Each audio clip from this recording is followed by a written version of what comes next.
Donc, nous voulons parler sur comment opérer dans les surnaturels. Comment opérer dans les surnaturels. Nous sommes dans Marc chapitre 16, verset 17. Marc chapitre 16, verset 17. Voici les miracles qui accompagneront ceux qui auront cru. À mon nom, ils chasseront les démons, ils parleront de nouvelles langues, etc. Les surnaturels, c'est ce qui est au-dessus des possibilités de la nature. Des choses qui sont au-dessus des possibilités de la nature. C'est ce qu'on ne peut connaître que par la foi.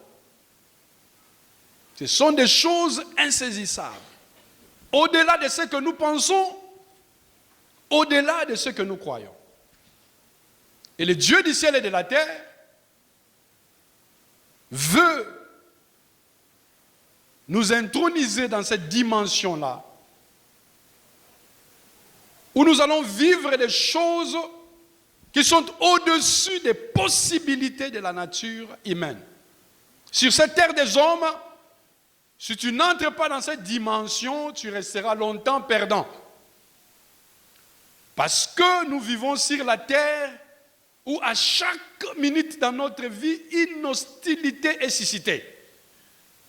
Pour nous empêcher, n'est-ce pas, d'entrer dans notre destinée. Parce que le diable sait que nous sommes de ceux qui sont appelés à expérimenter la gloire de Dieu. C'est pourquoi nous voulons parler ici de cette dimension surnaturelle et de comment opérer, n'est-ce pas, dans cette dimension-là. Pourquoi devons-nous opérer dans la dimension du surnaturel? Premièrement, parce que Dieu lui-même est surnaturel. Son nom, Jéhovah, veut dire celui qui existe par lui-même et qui se révèle. La Bible dit dans 2 Corinthiens 5, 17 que nous sommes devenus de nouvelles créatures. C'est du surnaturel. En fait, les gens ne s'en rendent pas compte. Quand tu acceptes Jésus-Christ, tu ne comprends même pas ce qui arrive. C'est-à-dire que tu meurs. Tu marches, mais tu meurs. Quand tu reçois vraiment Christ comme Seigneur et Sauveur, sincèrement, en passant par la métanoïa, comme nous l'avions dit le dimanche passé, tu meurs. Tu meurs. Et puis tu es recréé. Une nouvelle créature.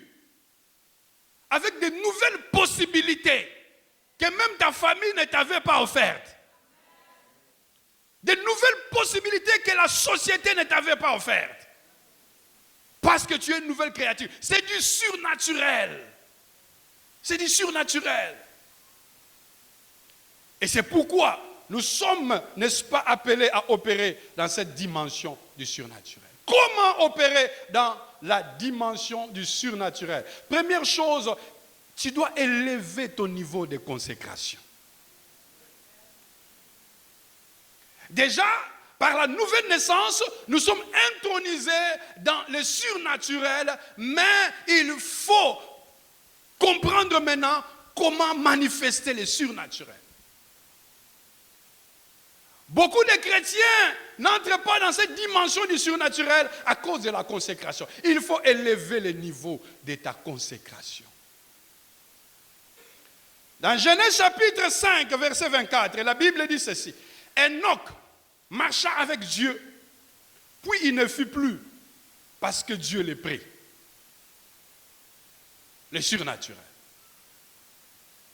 Dieu crée le monde comme vous le savez.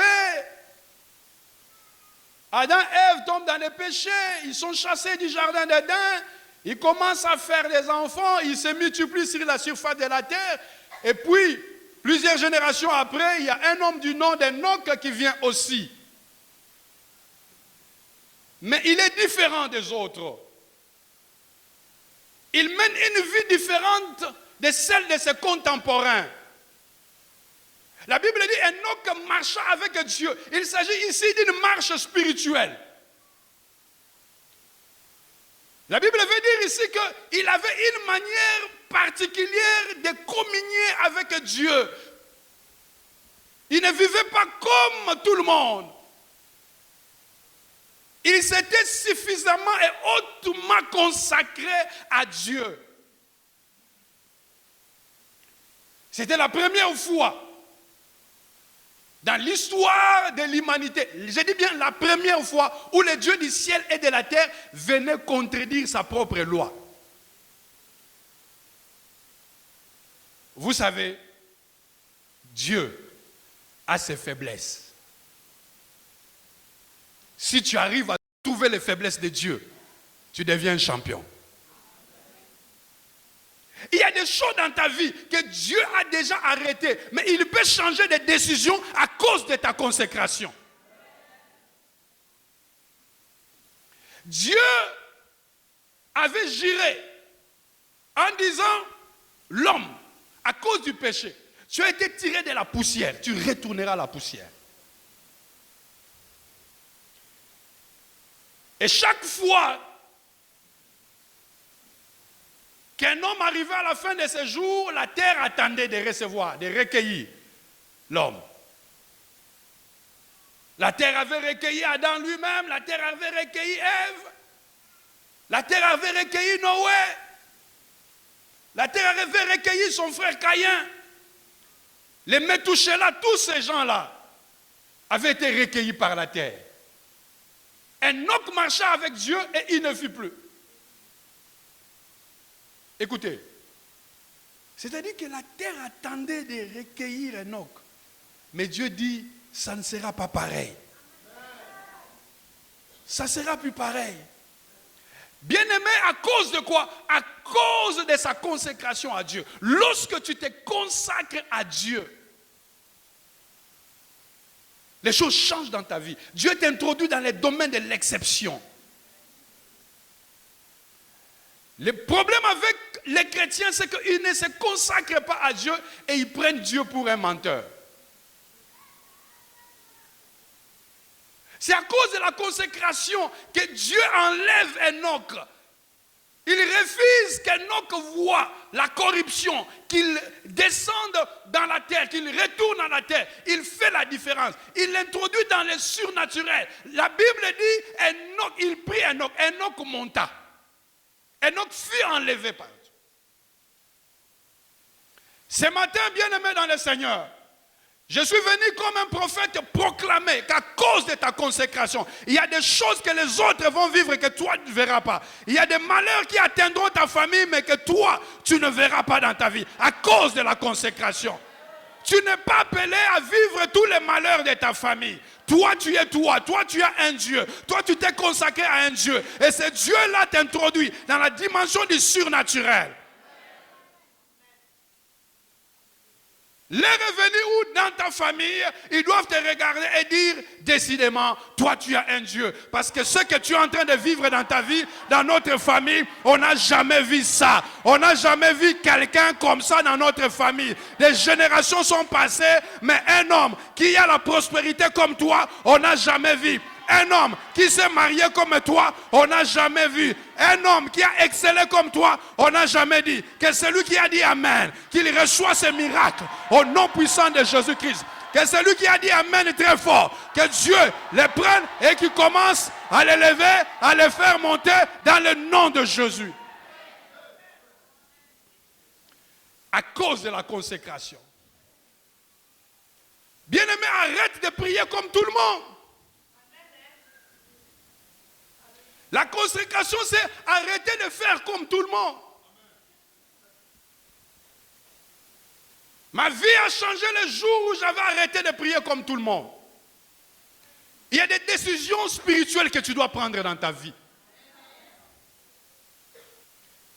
Jusqu'au jour d'aujourd'hui, malgré le nombre d'années que j'ai dans le ministère, je prie toujours comme un enfant. Je jeûne.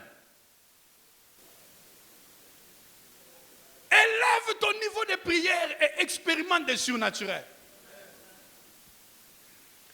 J'ai prié jusqu'à j'ai prié. J'ai dit à Dieu, Seigneur, si c'est te servir, c'est être comme ça, comme tout le monde, c'est pas la peine. Si c'est prêcher, c'est être prêché comme tout le monde, c'est pas la peine. Amène-moi dans les eaux profondes, de la connaissance, du surnaturel. Et à un moment, je commençais à prophétiser. Jusqu'à ce que je me rende compte que je prophétisais comme tout le monde. Je prophétisais comme tout le monde. Il y a quelqu'un ici.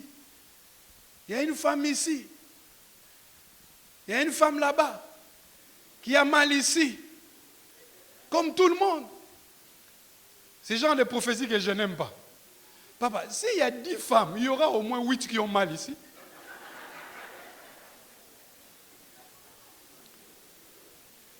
Et si je prophétise ici qu'il y a une femme qui a mal ici, je ne vais pas en avoir même 15. Je me suis rendu compte que finalement je prophétisais comme tout le monde. J'ai dit à Dieu non. Et je me suis plongé encore dans la prière jusqu'au jour où Dieu m'a amené aussi dans une dimension surnaturelle. J'ai commencé à prophétiser, à voir les songes. Je vois les songes de quelqu'un, les songes que quelqu'un fait, et je lui révèle les songes. J'ai dit, ah ça c'est bon. Cherche le surnaturel, plonge-toi dans les dimensions. Cherchez Dieu dans les profondeurs, élevez le niveau de la consécration. C'est là que tu entres dans le domaine du surnaturel. Les gens cherchent Dieu superficiellement et ils veulent expérimenter le surnaturel. Dans ton foyer, dans ton travail, dans ton business, est-ce que tu as élevé le niveau de ta consécration? Quel est le niveau de consécration de ton business? Tout ce que tu fais, c'est pour toi. Il n'y a aucune part pour Dieu. Arrête de prier comme tout le monde. Arrête de donner comme tout le monde. Tu ne peux pas expérimenter le surnaturel, même dans tes finances, si tu donnes comme tout le monde. Écoutez, il y a des gens qui donnent beaucoup, mais le problème c'est qu'ils donnent comme tout le monde. Donner comme tout le monde veut dire quoi? Veut dire donner ce que tu peux donner. Ne pas donner comme tout le monde, ça veut dire quoi? Ça veut dire donner ce que tu ne pouvais pas donner. Il n'est pas normal à un homme de donner son salaire, parce qu'il va vivre comment? Mais quand quelqu'un prend son salaire et donne à Dieu, c'est qu'il a donné, pas comme tout le monde. Et c'est dans cette dimension-là que se trouve le surnaturel. Tu as 1 million, tu as donné à Dieu 50 000 francs, tu as donné à Dieu, effectivement. Mais le surnaturel n'est pas dans ce genre de choses. Le surnaturel est lorsque tu commences à donner à Dieu des choses qui te coûtent, des choses qui sont au-delà de ton entendement, des choses qui font mal à ton âme. Quand tu donnes, ton âme pleure. Quand tu donnes, tu te dis, je vais faire comment? Je vais faire. Est-ce que tu as déjà donné à Dieu et pour te demander, je donne, là je donne, mais je vais faire comment? C'est là que commence le surnaturel.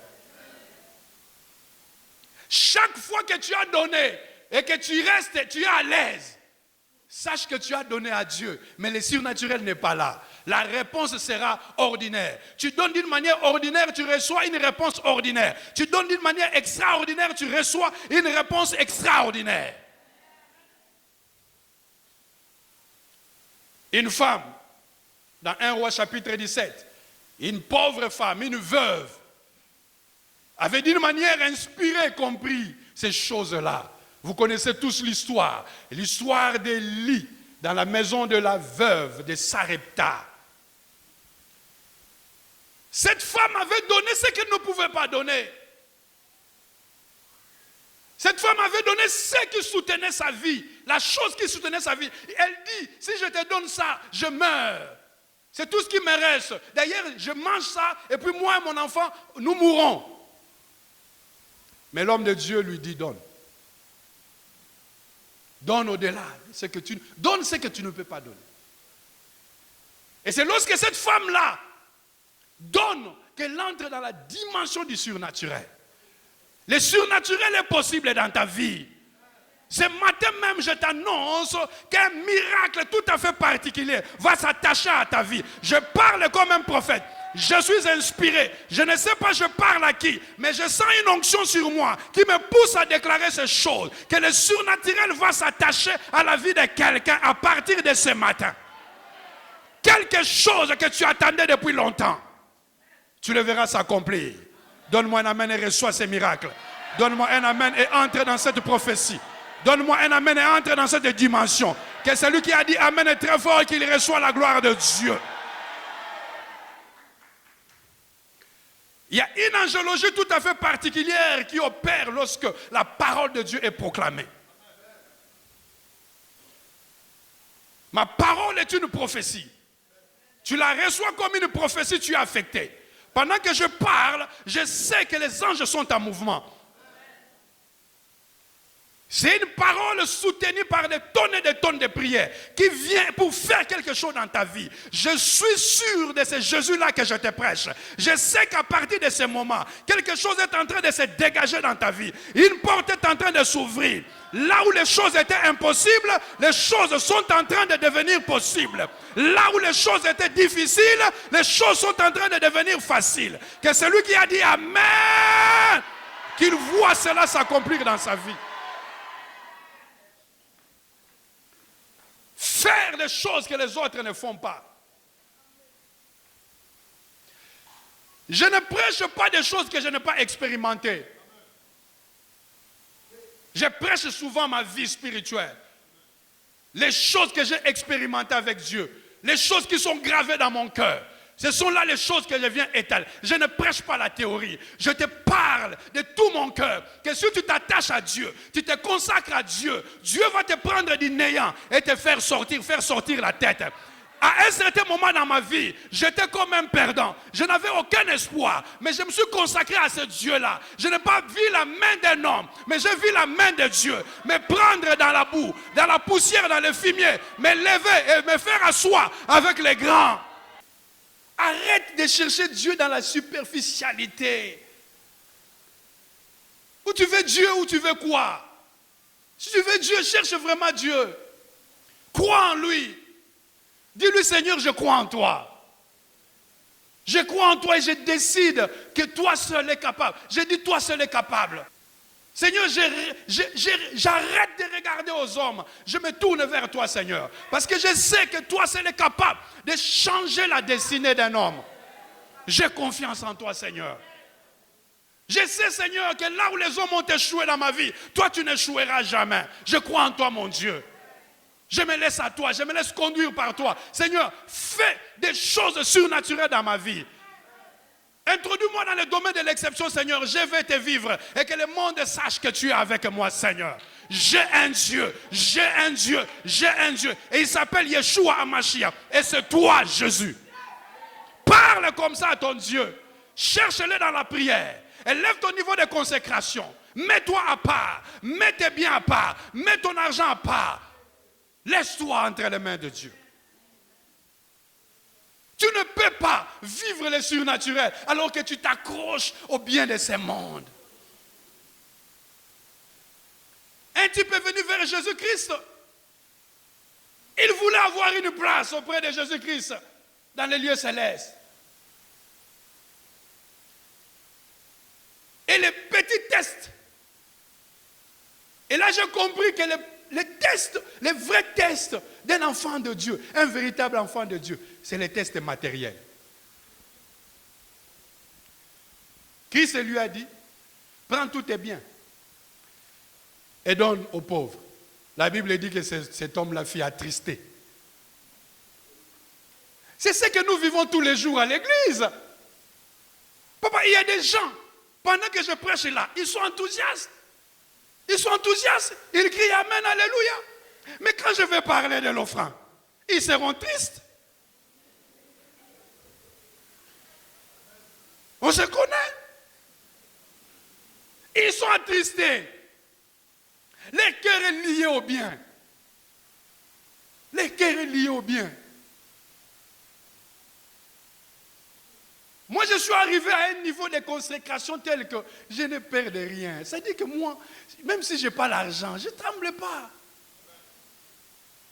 Je ne tremble pas, même si je n'ai pas l'argent, mais j'ai Dieu. Il y a des gens, quand ils n'ont pas l'argent, ils perdent le contrôle de sa vie.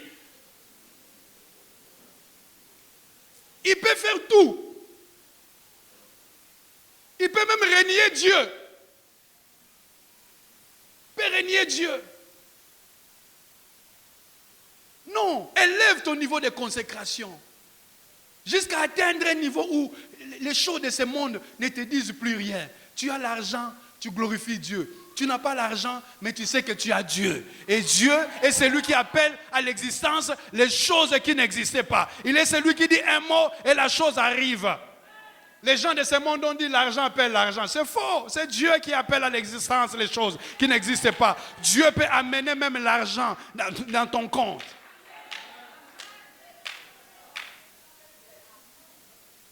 Il y a des gens qui ont expérimenté cela. Jusqu'où tu veux aller avec Dieu.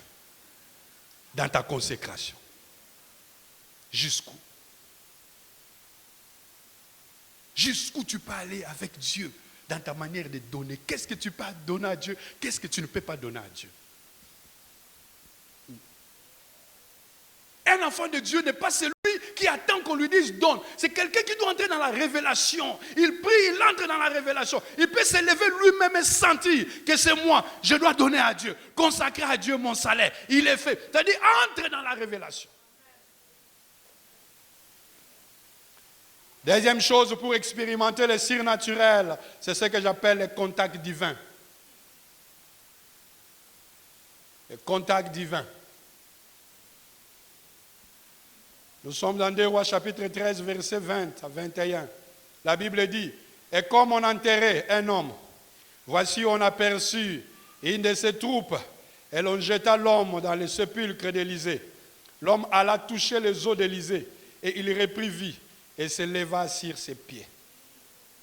Oh papa. Non, il y a des choses dans la Bible. Hein? Dis à ton voisin, pourquoi tu ne lis pas la Bible? Vous savez que tel que nous sommes là, il y a des gens qui n'ont touché à leur Bible que ce matin. Que ce matin. Écoutez,